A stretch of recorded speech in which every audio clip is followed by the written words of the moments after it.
بسم اللہ الرحمن الرحیم۔ ماہ رمضان میں فجر کی نماز کے بعد یہ ایک سورت پڑھ لیں۔ علماء نے لکھا ہے کہ دنیا کے سارے خزانے مل جاتے ہیں، وہ نہ کبھی بیمار ہوگا اور نہ کبھی اس گھر میں کبھی مالی پریشانی ہوگی انشاءاللہ۔ محترم ناظرین، اس سورت کی تلاوت اگر بعد نماز فجر کی جائے، علماء نے لکھا ہے کہ دنیا کے سارے خزانے اسے مل جاتے ہیں، نہ کبھی بیمار ہوگا اور نہ کبھی مالی پریشانی کا سامنا کرنا پڑے گا، جو مانگے گا دعا قبول ہوگی انشاءاللہ۔ یہ وہ صورت ہے کہ جسے آپ فجر کے بعد پڑھنے کا معمول بنا لیں تو آپ کی زندگی سے بیماریاں اور پریشانیاں اللہ کے فضل و کرم سے ختم ہو جائیں گی۔ دنیا کے سارے خزانے آپ کے قدموں میں ہوں گے، گھر میں رزق، مال و دولت اور جان میں برکت ہوگی انشاءاللہ۔ یہ بزرگان دین کا آزمودہ عمل ہے۔ ناظرین، انسان کو ہر وقت اللہ تعالیٰ کا شکر ادا کرنا چاہیے کہ اس نے ہمیں ایک بہت ہی پیاری زندگی دی، تو ہمیں اپنی زندگی میں غلط کام اور برائیوں سے بچتے ہوئے اللہ تعالیٰ کو ہر وقت یاد کرنا چاہیے، اس کا ذکر اذکار قرآن پاک کی تلاوت کرنی چاہیے۔ اس ذات کا جتنا بھی شکر ادا کیا جائے وہ ذات اتنا ہی زیادہ انسان کو نوازتی ہے۔ انسان کو چاہیے زیادہ سے زیادہ شکر ادا کرے، کیونکہ اس کلام پاک میں بھی اللہ تعالیٰ نے فرمایا کہ جو میرا شکر ادا کرتا ہے میں اسے وافر مقدار میں نوازتا ہوں۔ ناظرین محترم، اسلام میں نماز کا مقام انتہائی بلند ہے اور یہ دین کے بنیادی ارکان میں سے ایک ہے۔ 5 وقت کی نماز اللہ تعالیٰ کے حکم سے فرض کی گئی ہیں، جن میں سے ہر ایک نماز کا اپنا خاص مقام اور فضیلت ہے۔ ان میں فجر کی نماز کو ایک منفرد اہمیت حاصل ہے۔ فجر کی نماز کا وقت طلوع فجر سے لے کر سورج نکلنے سے پہلے تک ہوتا ہے، اور یہ وہ وقت ہوتا ہے جب دنیا نیند کی آغوش میں ہوتی ہے، لیکن اللہ کے خاص بندے اپنی نیند کو قربان کر کے اپنے رب کے حضور جھک جاتے ہیں۔ رمضان المبارک اسلامی سال کا اور مسلمانوں کے لیے بے حد مقدس اور برکتوں والا مہینہ ہے۔ اس مہینے میں اللہ تعالیٰ نے قرآن مجید نازل فرمایا جو انسانیت کے لیے ہدایت اور رحمت ہے۔ رمضان کا سب سے بڑا امتیاز روزہ ہے، جو اسلام کے 5 بنیادی ارکان میں شامل ہے۔ روزہ نہ صرف بھوک اور پیاس کو برداشت کرنے کا نام ہے، بلکہ نفس کی پاکیزگی، صبر و تقوی اور خدا کی قربت حاصل کرنے کا بہترین ذریعہ بھی ہے۔ اس مہینے میں رحمت، مغفرت اور جہنم سے نجات کے دروازے کھول دیے جاتے ہیں۔ مسلمان زیادہ سے زیادہ عبادت، توبہ، دعا، صدقہ و خیرات اور نیکی کے کاموں میں مصروف رہتے ہیں۔ شب قدر جو 1000 مہینوں سے افضل ہے، اس مہینے میں آتی ہے اور اس میں عبادت کا بے حد اجر ہے۔ رمضان ہمیں مساوات اور ہمدردی کا درس دیتا ہے، کیونکہ روزے کے ذریعے امیر و غریب سب ایک جیسی کیفیت سے گزرتے ہیں، جو دوسروں کے دکھ درد کو سمجھنے میں مدد دیتا ہے۔ یہی وجہ ہے کہ رمضان روحانی اصلاح، جسمانی طہارت اور سماجی ہم آہنگی کا مہینہ ہے، جس میں ہر نیکی کا اجر کئی گنا بڑھا دیا جاتا ہے۔ تو ناظرین محترم، ہمارا آج کا وظیفہ بھی ماہ رمضان میں فجر کی نماز کے بعد ایک خاص سورت پڑھنے کا وظیفہ ہے۔ جو مرد یا عورت یہ سورت پڑھ لیتا ہے، اللہ تعالیٰ اس کے حاجات کو پورا کر دیتے ہیں، اس کی تمام خواہشات پوری ہو جاتی ہیں، اس کی تمنائیں قبول کی جاتی ہیں، اس کی مالی پریشانی، رزق و دولت کی تنگی کو دور کر دیا جاتا ہے۔ اللہ تعالیٰ اس سورت پڑھنے والے کو غیب سے رزق، مال و دولت عطا کرتا ہے۔ اتنا زیادہ اس کو مال و دولت عطا کیا جاتا ہے کہ اس کے وہم و گمان میں بھی نہیں ہوتا۔ تو ناظرین، یہ سورت آپ نے ماہ رمضان المبارک میں فجر کی نماز کے بعد پڑھنی ہے۔ آپ چاہیں تو اسے روزانہ بھی ماہ رمضان المبارک میں فجر کی نماز کے بعد پڑھ سکتے ہیں، لیکن یہ صرف ایک دن کا وظیفہ ہے۔ اگر آپ اسے ایک دن کرنا چاہیں تو بھی آپ کے لیے یہ فائدہ مند ثابت ہوگا۔ اس سے آپ کی ہر حاجت پوری ہو جائے گی، ہر خواہش پوری ہو جائے گی، اور آپ کے لیے قدم قدم پر آسانیاں پیدا کر دی جائیں گی۔ ناظرین محترم، ویسے تو مسلمانوں پر دن میں 5 نمازیں فرض ہیں، لیکن دن کی ابتدائی نماز بہت اہمیت کی حامل ہے، کیونکہ اللہ تعالیٰ نے قرآن مجید میں مختلف مقامات پر نماز کا ذکر فرمایا ہے اور فجر کی نماز کو خاص اہمیت دی گئی ہے۔ سورۃ بنی اسرائیل میں اللہ تعالیٰ فرماتے ہیں، اور فجر کی نماز کو بھی اہتمام سے ادا کرو، بے شک فجر کی نماز میں فرشتے حاضر ہوتے ہیں۔ سورۃ بنی اسرائیل، اس آیت میں واضح ہوتا ہے کہ فجر کی نماز دیگر نمازوں کے مقابلے میں خاص مقام رکھتی ہے، کیونکہ اس میں دن اور رات کے فرشتے جمع ہو کر اس کا مشاہدہ کرتے ہیں۔ نبی کریم صلی اللہ علیہ وسلم نے فجر کی نماز کی بہت زیادہ تاکید فرمائی ہے اور اس کی پابندی نہ کرنے والوں کے لیے وعید بھی سنائی ہے۔ آپ صلی اللہ علیہ وسلم نے فرمایا، جو شخص فجر کی نماز پڑھتا ہے وہ اللہ کی حفاظت میں آ جاتا ہے۔ یہ حدیث ہمیں بتاتی ہے فجر کی نماز صرف ایک عبادت نہیں بلکہ ایک حفاظتی ڈھال بھی ہے، جو دن بھر انسانوں کو مختلف آفات و مصیبتوں سے بچاتی ہے۔ فرمان نبی صلی اللہ علیہ وسلم کا مفہوم ہے کہ رزق تقسیم کرنے والا فرشتہ ہر صبح فجر کے وقت بندوں کا رزق لے کر زمین پر اترتا ہے، لہذا جو دروازہ فجر کے وقت کھلا ہوتا ہے فرشتہ اس کا رزق دروازے پر ٹیک دیتے ہیں، اور جو دروازہ فجر کے وقت بند ہوتا ہے فرشتے اس کا رزق واپس لے جاتے ہیں۔ اس فرمان نبی صلی اللہ علیہ وسلم میں فجر کے وقت دروازہ کھلا ہونے کا مطلب یہ ہے کہ جس گھر کے افراد صبح فجر کے وقت بیدار ہو کر نماز فجر ادا کرتے ہیں انہیں ان کا رزق عطا کر دیا جاتا ہے۔ دروازہ بند ہونے سے مراد یہ ہے کہ جس گھر کے رہنے والے صبح فجر کے وقت سوتے ہیں اور نماز فجر کی ادائیگی میں غفلت کوتاہی کے مرتکب ہوتے ہیں انہیں ان کے رزق سے محروم کر دیا جاتا ہے۔ فجر کی نماز کی اہمیت اور فضیلت پر غور کیا جائے تو معلوم ہوتا ہے کہ یہ نہ صرف آخرت کی کامیابی کا ذریعہ ہے بلکہ دنیا میں بھی بے شمار فوائد کی حامل ہے۔ جو شخص فجر کی نماز کا اہتمام کرتا ہے وہ اللہ تعالیٰ کی حفاظت میں آ جاتا ہے، اس کے دن میں برکت ہوتی ہے اور وہ کامیابی کی طرف بڑھتا ہے۔ ہمیں چاہیے کہ ہم فجر کی نماز کی پابندی کریں اور دوسروں کو بھی اس کی ترغیب دیں تاکہ ہم دنیا اور آخرت میں کامیاب ہو سکیں۔ اللہ تعالیٰ ہمیں فجر کی نماز کی پابندی کرنے کی توفیق عطا فرمائے۔ ناظرین محترم، اسی طرح ہمارا آج کا وظیفہ بھی رمضان المبارک میں نماز فجر کے بعد ایک ایسی سورت پڑھنے کا عمل ہے کہ جس کے پڑھنے والے کی ہر حاجت پوری ہو جاتی ہے، کیونکہ فجر کی نماز کی فضیلت و برکات کے حوالے سے آپ کو قرآن و حدیث کی روشنی میں اس کی اہمیت بتائی گئی ہے۔ تو فجر کی نماز کے بعد آپ نے یہ وظیفہ کرنا ہے۔ جو میرے بہن بھائی دوست دولت کی کمی کی وجہ سے شدید پریشانیوں میں مبتلا ہیں ان کو آج میں اپنے سینے کا راز بتانے لگا ہوں۔ آپ سب دل تھام کر بیٹھیے گا اور سنیے گا، انشاءاللہ اس وظیفے کو کرنے سے آپ کی تمام پریشانیاں دور ہو جائیں گی، جس کا طریقہ کار یہ ہے کہ جب بھی آپ فجر کی نماز پڑھ لیں اس کے فوراً بعد اس سورت کو پڑھ لینا۔ اللہ پاک کا ایسا کرم ہوگا کہ آپ کی عقل دنگ رہ جائے گی کہ اچانک دولت کا طوفان میرے پاس آ گیا، وہ کہاں سے آ گیا۔ تو ناظرین، آج کا یہ وظیفہ ایک خاص صورت کا عمل ہے جو میں آپ کو بتاتا ہوں کہ اس کو آپ نے رمضان المبارک کی صبح نماز فجر کے بعد پڑھنا ہے۔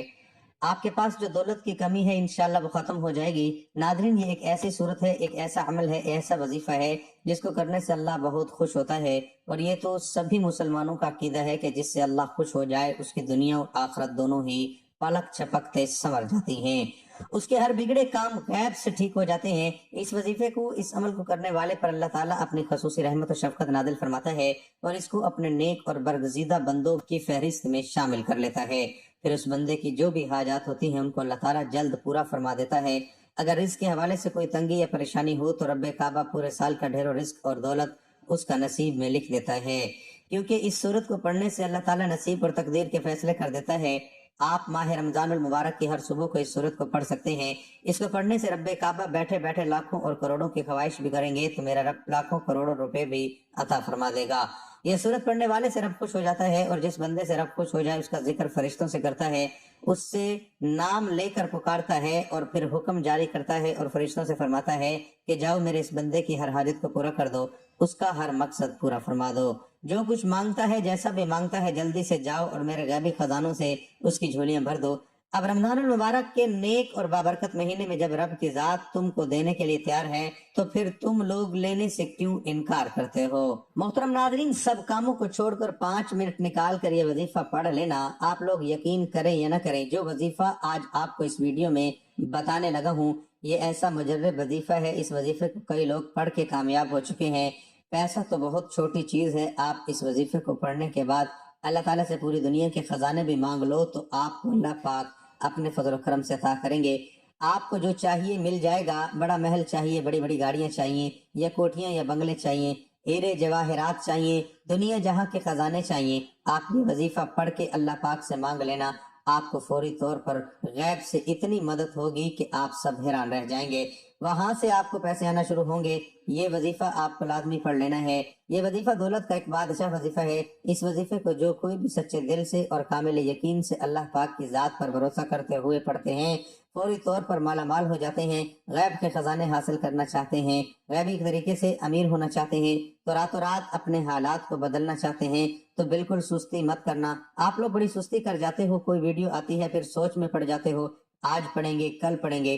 اگر آپ اپنے خیالات بدلنا چاہتے ہیں تو اس وظیفے کو پڑھ لیں۔ محترم ناظرین، سب سے پہلے تو کسی ایک جگہ سکون سے بیٹھ جانا۔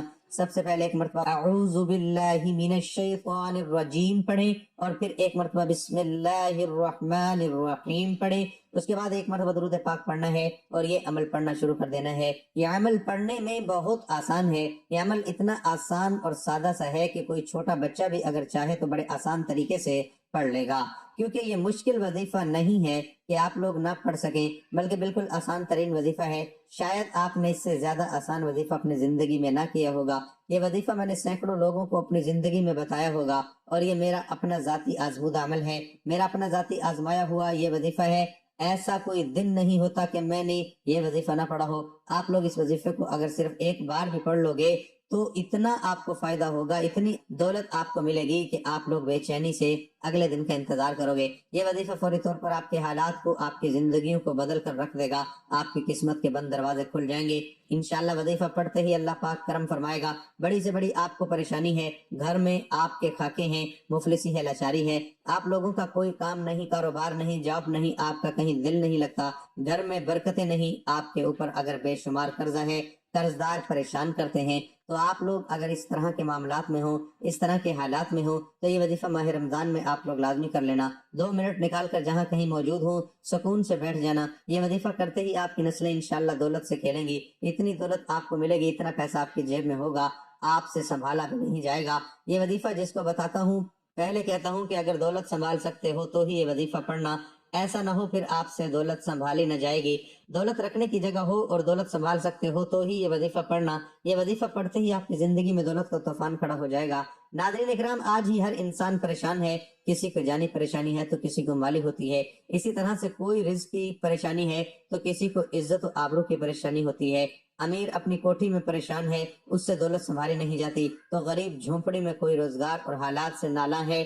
تقریباً ہر آدمی کسی نہ کسی فکر میں اور پریشانی میں مبتلا ہے۔ دلی سکون، قرار و اطمینان حاصل کرنے کی ہر ایک اپنے ذہن اور اپنی سوچ کے مطابق اپنی پریشانی کی خود تشخیص کر کے ان کے علاج میں لگا رہتا ہے۔ کوئی اقتدار، منصب یا عہدے میں سکون تلاش کرتا ہے، مگر جب اسے مطلوبہ منصب مل جاتا ہے تو پتہ چلتا ہے اس میں تو سکون نام کی کوئی چیز ہی نہیں ہے، بلکہ منصب کی ذمہ داریوں اور منصب کے زوال کے اندیشوں کی صورت میں اور زیادہ تفکرات ہیں۔ کسی نے سمجھا کہ سکون صرف مال و دولت کی کثرت اور فراوانی میں ہی پوشیدہ ہے، مگر حقیقت یہ ہے کہ جن لوگوں کو یہ مال و دولت حاصل ہو ان میں سے اکثر کا حال یہ ہے کہ کاروباری تفکرات، ترقی کا شوق، دن بدن بڑھتی ہوئی حرص اور تجارت میں نقصان کے اندیشوں سے ان کی راتوں کی نیندیں حرام ہیں۔ پھر کسی نے رقص کو باعث سکون جانا، مگر وقتی طور عارضی لذت کے بعد پھر بھی بے چینی اور اضطراب برقرار رہتا ہے۔ کسی نے منشیات کا سہارا لیا، مگر اس میں بھی صرف عارضی دل بہلاوا ہی ہوتا ہے، عارضی فائدہ اور دائمی نو انسان۔ کسی نے نت نئے فیشن کر کے دل بہلانے کی کوشش کی، مگر سکون و قرار نہ ملا، جبکہ دینی ذہن رکھنے والوں کا یہ خیال ہے کہ مختلف پریشانیوں اور مصیبتوں سے بچاؤ کا اصل طریقہ اور ان کا حقیقی علاج صرف ایک ہی ہے کہ اپنے آپ کو گناہ گار، خطا کار، نافرمان اور قصوروار سمجھتے ہوئے اللہ تعالیٰ سے معافی مانگنی چاہیے اور گناہوں کو چھوڑ کر اللہ تعالیٰ کو راضی کر لیا جائے، کیونکہ سکون اور راحت کے سب خزانے اللہ کے پاس ہیں۔ اللہ تعالیٰ کے ذکر سے ہی بے قرار دلوں کو قرار ملتا ہے، وہی ان کا مالک ہے، اور جب مالک راضی ہوگا تو خوش ہو کر اپنی مملوکہ چیز سکون اور راحت اپنے فرما بردار بندوں کو عطا کرے گا، اور وہ مالک راضی ہوتا ہے نافرمانی اور گناہوں کو چھوڑنے اور فرما برداری اختیار کرنے سے۔ ہر آدمی جانتا ہے کہ ہر اچھے یا برے عمل کا رد عمل ضرور ہوتا ہے۔ دنیا میں پیش آنے والے حالات سب سے زیادہ اثر انداز ہونے والی چیز انسان کے اچھے یا برے اعمال ہیں، جن کا براہ راست تعلق اللہ تعالیٰ کی خوشنودی اور ناراضی سے ہے۔ کسی واقعہ اور حادثے کے طبی اسباب جنہیں ہم دیکھتے، سنتے اور محسوس کرتے ہیں، وہ کسی اچھے یا برے واقعے کے لیے محض ظاہری سبب کے درجے میں ہیں۔ سادہ لوگ حواس و آفات کو صرف اور ظاہری اسباب سے جوڑتے اور پھر اسی اعتبار سے ان حواس سے بچاؤ کی تدابیر بھی اختیار کرنے کی کوشش کرتے ہیں۔ شرعی تعلیمات کی روشنی میں بحیثیت مسلمان ہمیں یہ اعتقاد رکھنا ضروری ہے کہ یہ سب کچھ اللہ تعالیٰ کے حکم اور امر سے ہوتا ہے، جس کا عقل اور حواس خمسہ کے ذریعے ادراک کرنے سے ہم قاصر ہیں۔ وحی الہی اور انبیاء علیہ السلام کے ذریعے اللہ تعالیٰ نے جزا و سزا کا جو نظام سمجھایا ہے وہ ہمیں اس غیبی نظام کے بارے میں آگاہ کرتا ہے۔ وہ یہ کہ کسی بھی واقعہ اور حادثے کا اصل اور حقیقی سبب اللہ تعالیٰ کی رضامندی اور ناراضی سے ہے۔ اللہ تعالیٰ نے حالات کو خواہ اچھے ہوں یا برے انسانی اعمال سے جوڑا اور وابستہ فرمایا ہے۔ چنانچہ انسان کے نیک و بد اعمال کی نوعیت کے اعتبار سے احوال مرتب ہوتے ہیں۔ صحت و مرض، نفع و نقصان، کامیابی و ناکامی، خوشی و غمی، بارش و خشک سالی، مہنگائی و ارزانی، بد امن بدامنی اور دہشت گردی، وبائی امراض، زلزلہ، طوفان، سیلاب وغیرہ، یہ سب ہمارے نیک بد اعمال کا ہی نتیجہ ہوتے ہیں۔ بالفرض دیگر ان سب اعمال کے ظاہری اسباب کچھ بھی ہوں مگر حقیقی اسباب ہمارے نیک اور بد اعمال ہوتے ہیں۔ ہر تکلیف و آزمائش، سہولت و خوشی اللہ تعالیٰ کی طرف سے ہی آتی ہے۔ اس لیے پریشانی اور مصائب کا حل رجوع اللہ ہے، یعنی اللہ تعالیٰ کی طرف متوجہ ہونا۔ اللہ تعالیٰ کی طرف توبہ و استغفار کے ذریعے بھی متوجہ ہوں اور اپنے مسائل کا حل اللہ تعالیٰ کے حوالے کر دیں۔ گویا اللہ تعالیٰ کو اپنے مسائل کے حل کا وکیل بنا دیجئے۔ اللہ تعالیٰ کبھی آپ کو بے سہارا نہیں چھوڑیں گے۔ انشاءاللہ نیز اس کے ساتھ شکر گزاری کی کیفیت پیدا کیجئے۔ بظاہر ہمیں محسوس ہوتا ہے کہ ہمیں کوئی نعمت حاصل نہیں اور ہر طرف سے ہم پریشانیوں میں گرے ہوئے ہیں، جبکہ لگتا ہے کہ ہم اللہ تعالیٰ کے بے شمار نعمتوں میں ڈوبے ہوئے ہیں۔ اس لیے ظاہر میں پریشانی ہی کیوں نظر نہ آئے، انسان کا کام ہر وقت مالک کا شکر ادا کرنا ہے۔ اللہ تعالیٰ ضرور اپنے انعامات میں اضافہ فرمائیں گے اور دنیاوی پریشانیاں بھی انشاءاللہ حل ہو جائیں گی۔ لہذا سب گھر والے اپنے اعمال کا محاسبہ کریں۔ اگر نمازوں کی پابندی نہیں ہے تو 5 وقت نمازوں کا اہتمام شروع کر دیں اور نماز کے بعد دعاؤں کا بھی اہتمام کریں۔ تو ناظرین محترم، وقت کی نزاکت کو مد نظر رکھتے ہوئے چلتے ہیں آج کے اس وظیفے کی جانب کہ آپ نے کون سی صورت کا عمل کرنا ہے، کتنی بار اس کو پڑھنا ہے، کس وقت پڑھنا ہے۔ تو ناظرین محترم، آپ نے ماہ رمضان المبارک اس بابرکت مہینے میں صبح نماز فجر کے بعد اس صورت کو پڑھنا ہے۔ یہ عمل بہت ہی آسان ہے، لیکن آپ نے کامل یقین کے ساتھ پوری توجہ کے ساتھ اس صورت کو پڑھنے کا اور اس عمل کو کرنے کا طریقہ آپ کو بتاتے ہیں۔ تو آپ سب سے پہلے نماز فجر ادا کر لیں۔ فجر کی نماز میں پہلے 2 سنت ادا کی جاتی ہیں، اس کے بعد فرض پڑھے جاتے ہیں۔ پہلے آپ خشوع و خضوع کے ساتھ فجر کی نماز ادا کر لیں۔ اگر مرد یہ وظیفہ کریں تو وہ باجماعت نماز ادا کریں۔ اس کے بعد آپ نے جہاں پر فرض ادا کیے ہیں وہیں پر بیٹھ جائیں۔ اب جیسے ہی یہ عمل کریں گے آپ مالا مال ہو جائیں گے، آپ کی بند قسمت کے تالے کھل جائیں گے، آپ کی غیب سے مدد ہو جائے گی۔ ناظرین اکرام، آئیے چلتے ہیں آج کے وظیفے کی طرف۔ نماز فجر کے بعد قرآن پاک کی جو سورت پڑھنی ہے میں آپ کی خدمت میں پیش کرنے والا ہوں وہ سورت فاتحہ ہے۔ جی ہاں ناظرین اکرام، یہی ایک ایسی سورت ہے جو اللہ تعالیٰ کے غضب کو ٹھنڈا کرتی ہے اور اللہ تعالیٰ کی رحمت کو جوش دلاتی ہے۔ آپ نے اپنا یہ معمول بنا لینا ہے کہ فجر کی نماز کے بعد آپ نے سب سے پہلے درود پاک پڑھنا ہے۔ درود پاک آپ کوئی سا بھی پڑھ سکتے ہیں، ایک بار ثواب کی نیت سے میرے ساتھ بھی پڑھ لیں۔ اللہم صلی علی محمد وعلی آل محمد كما صليت على إبراهيم وعلى آل إبراهيم إنك حميد مجيد اللهم بارك على محمد وعلى آل محمد كما باركت على إبراهيم وعلى آل إبراهيم إنك حميد مجيد۔ درود پاک پڑھنے کے بعد آپ نے 41 مرتبہ سورۃ فاتحہ کا ورد کرنا ہے۔ بسم اللہ الرحمن الرحیم، الحمد للہ رب العالمین، الرحمن الرحیم، مالک یوم الدین، ایاک نعبد و ایاک نستعین، اہدنا الصراط المستقیم، صراط الذین انعمت علیہم غیر المغضوب علیہم ولا الضالین، آمین۔ کوشش کریں کہ یہ وظیفہ فجر کے بعد ہی کیا جائے۔ 41 مرتبہ سورۃ فاتحہ پڑھنے کے بعد ایک تسبیح اللہ پاک کا مبارک نام یا رزاقو کی پڑھنی ہے اور اس کے بعد آخر میں درود پاک پڑھنا ہے۔ ناظرین، جیسا کہ ہم سب لوگ جانتے ہیں کہ سورۃ فاتحہ کے کتنے فضائل ہیں۔ سورۃ فاتحہ اللہ تعالیٰ کو اتنی زیادہ محبوب ہے کہ اللہ تعالیٰ نے اس سورت کو ہر نماز میں لازم قرار دے دیا ہے۔ جب بھی کوئی مسلمان نماز پڑھتا ہے تو وہ کوئی بھی سورت شروع کرنے سے پہلے ایک مرتبہ سورۃ فاتحہ ضرور پڑھتا ہے۔ سورۃ فاتحہ ایک چھوٹی سی سورت ہے جو 7 آیات پر مشتمل ایک سورت ہے۔ اب یہ بھی جان لیجئے کہ اگر آپ فجر کی نماز کے بعد 41 مرتبہ سورۃ فاتحہ پڑھنے کا اپنا معمول بنا لیتے ہیں تو یقین کریں کہ آپ کی زندگی ہی بدل جائے گی۔ ہر طرح کی بیماری، سستی، کاہلی، کمی، کوتاہی، بے برکتی، بے اتفاقی، بے توجہی اور بے رغبتی آپ کی زندگی سے نکل جائے گی۔ چند ہی دن کے لگاتار عمل سے انشاءاللہ قرآن کے اور اسلام کے اسرار و رموز آپ پر آشکار ہونا شروع ہو جائیں گے۔ اللہ تعالیٰ ایسے شخص کو اپنے خاص اور مقرر بندوں میں شامل فرما لیتا ہے اور پھر اس کے تمام حاجات اللہ سبحانہ وتعالیٰ اپنے ذمہ کرم میں لے لیتا ہے۔ ایسے ایسے غیبی خزانے اللہ اپنی قدرت کاملہ سے اسے عطا کرتا ہے کہ جن کا گمان بھی کبھی اس کے دل و دماغ میں نہ گزرا ہوگا۔ اس کی زبان سے نکلی ہوئی ہر بات اللہ عز و جل کے ہاں شرف قبولیت حاصل کرنے لگتی ہے۔ ناظرین، چند ہی دن کے عمل سے انسان کی زبان میں وہ تاثیر پیدا ہونے لگتی ہے کہ ایسا شخص اگر کسی بیمار کو 7 بار سورۃ فاتحہ پڑھ کر دم کر دے تو اللہ اسے شفا عطا فرما دیتا ہے۔ ایسا انسان جو روزانہ فجر کی نماز کے بعد سورۃ فاتحہ 41 مرتبہ پڑھنے کا معمول بنا لیتا ہے تو اس کے رزق میں، مال و دولت میں اور اس کی صحت میں اضافہ ہو جاتا ہے، اور ایسے انسان کے معاملات میں اللہ کی رحمتیں اور برکتیں شامل حال ہو جاتی ہیں۔ الغرض، ایک انسان جو بھی اللہ تعالیٰ سے مانگتا ہے تو اللہ اسے شرف قبولیت عطا فرماتا ہے۔ ناظرین، تمام وظیفوں کا سردار وظیفہ ہے، جس نے بھی اس وظیفے کو اپنی زندگی میں شامل کیا اس نے اپنی آنکھوں سے رحمتوں اور برکتوں کا نزول دیکھ لیا۔ اللہ تبارک و تعالیٰ سے دعا ہے کہ نیکی کی بات کو سننے، سمجھنے اور اس پر عمل کرنے کی طاقت و توفیق مرحمت فرمائے۔ میرا سنانا اور آپ کا سننا اپنی بارگاہ میں قبول و منظور فرمائے، آمین یا رب العالمین۔ محترم ناظرین، آپ سے گزارش ہے کہ اللہ تعالیٰ کے 99 ناموں میں سے کوئی ایک نام لکھ کر کمنٹ میں ضرور شیئر کریں۔ اللہ تعالیٰ ہم سب کا حامی و ناصر ہو، آمین، جزاک اللہ۔